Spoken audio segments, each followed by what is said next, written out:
ఓం శ్రీకృష్ణ పరబ్రహ్మణే నమః. భక్తులారా, భగవద్గీతలో మనం నిన్న అర్జునుడి యొక్క భావోద్వేగాన్ని చూసాం. ఈవేళ ఆ వేదన మరింత ముదిరినటువంటి పరిస్థితుల్ని మనం అనుభవించబోతున్నాం. అర్జునుడు కేవలం భావోద్వేగానికి లోనవడమే కాదు, శారీరకంగా కూడా దుర్బలం అవుతున్నాడు. అసలు ఏమైంది అనేటువంటిది ఇప్పుడు మనం రాబోయే శ్లోకంలో చూద్దాం. శ్రీమద్ భగవద్గీత ప్రథమోధ్యాయ 29వ శ్లోకం. సీదంతి మమ గాత్రాణి ముఖం చ పరిశుష్యతి వేపధుశ్చ శరీరం మే రోమహర్షశ్చ జాయతే. అర్జునుడు చెబుతూ ఉన్నాడు, నా శరీరం నిస్సత్తువుగా మారుతోంది, నాలోని శక్తి అంతా కూడా తగ్గిపోతోంది, నా నోరు ఎండిపోతోంది, శరీరం అంతా కూడా కంపించిపోతోంది, కోరికల నడుమ నా నరాలన్నీ కూడా గగుర్పాటు చెందుతూ ఉన్నాయి. ఇక భగవద్గీతలో మొదటి అధ్యాయంలో 30వ శ్లోకాన్ని మనం ఇప్పుడు చూద్దాం. గాండీవం శ్రంసతే హస్తాత్ త్వచ్చైవ పరిదహ్యతే నచ శక్నోమ్యవస్థాతుం భ్రమతీవ చ మే మనః. మరలా అర్జునుడు చెప్పాడు, నా గాండీవం, నా యొక్క ధనస్సు చేతిలోంచి జారిపోతోంది, నా చర్మం అంతా కూడా మండిపోతోంది, నేను నిలబడలేకపోతున్నాను, నా మనస్సు తారుమారవుతోంది. ఇక మన జీవితాల్లో కూడా కొన్నిసార్లు కొన్ని సమస్యలు వచ్చేటప్పుడు మన శరీరమే మనకి సాయం చేయనివ్వదు. చాలామంది పరీక్షలకు ముందు, లేదు అంటే ఇంటర్వ్యూలకు ముందు చిన్న చిన్న విషయాలకే మనస్సు భయంతో కదలిపోతుంది, గుండె వేగంగా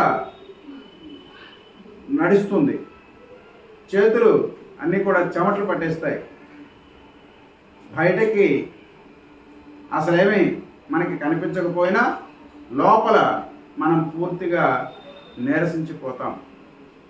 అదే పరిస్థితి ఇప్పుడు అర్జునుడికి వచ్చిందని మనం ఉదాహరణగా తెలియజేసుకోవచ్చు. ఒకసారి మన జీవితంలో గుర్తుపెట్టుకోండి, పెద్ద బాధ తలెత్తేటప్పుడు ఒక పక్క మనం దీర్ఘ శ్వాస కూడా తీసుకోలేకపోతాం. ఎవరైనా ఆప్తుడు హాస్పిటల్లో ఉంటే, లేదా మన నుంచి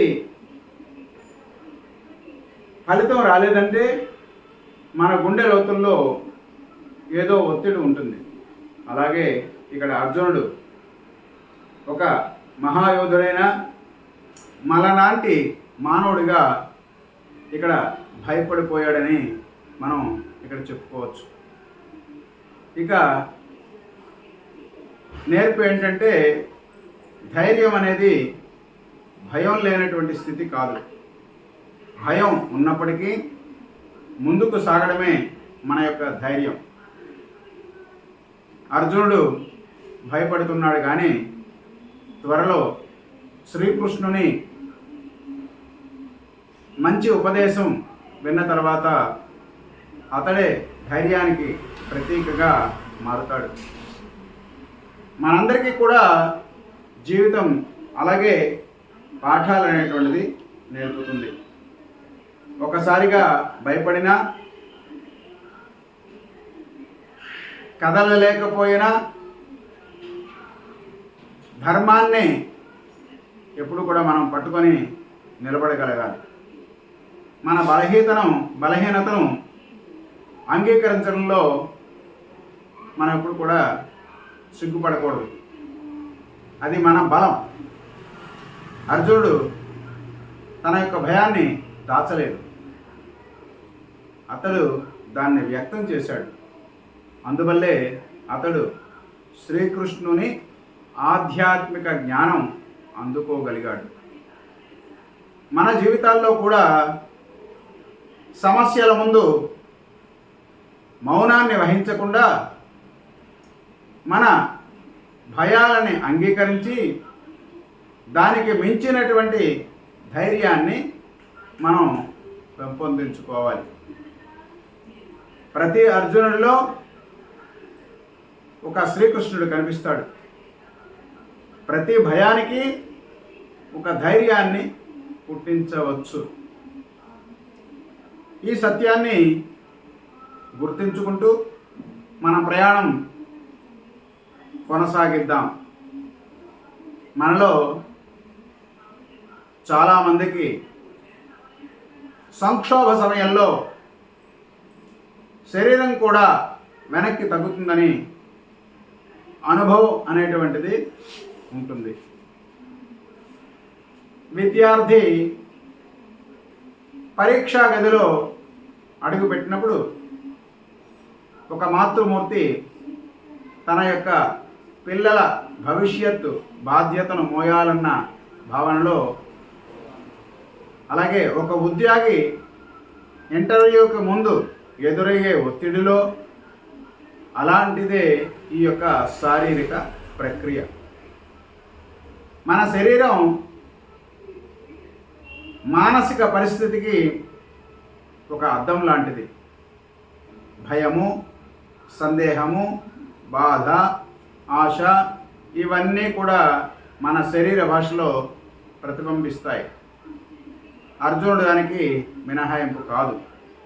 మనలాగే అతడు తన లోపల ఆందోళనతో ఆయన తడబడుతూ ఉన్నాడని మనం ఇక్కడ చెప్పుకోవచ్చు. ఈరోజు ఇక్కడ మనం గుర్తించాల్సింది ఏంటంటే, భయం అనేటువంటిది మనసులో ఉండడం తప్పు కాదు. భయంతో మనం మిగిలిపోవడమే తప్పు. భయాన్ని మనం అంగీకరించాలి, ఆ భయాన్ని మనం జయించాలి. అలా మనం ధైర్యాన్ని పునః స్థాపించగలం. ఇక్కడ అర్జునుడు దుఃఖంతో, భయంతో మొదట ఓడిపోయాడు. కానీ ఆ శ్రీకృష్ణుడి యొక్క జ్ఞానంతో, ధైర్యంతో పునరుత్థానాన్ని ఆ అర్జునుడు పొందుతాడు. ఇది మనకి ఒక పెద్ద పాఠం. మన జీవితంలో కూడా మొదటి ఓటమి మన యొక్క తుది నిర్ణయం కాదు. దాన్ని ధైర్యంగా ఎదుర్కొని గెలవడం అసలైనటువంటి జీవితం. అర్జునుడి ఈ యొక్క మానసిక స్థితి చూస్తూ మనం రేపటి భాగంలో శ్రీకృష్ణ భగవానుడు ఎలా అతనిని ధైర్యపరుస్తాడు అనేటువంటిది మనం తెలుసుకుందాం.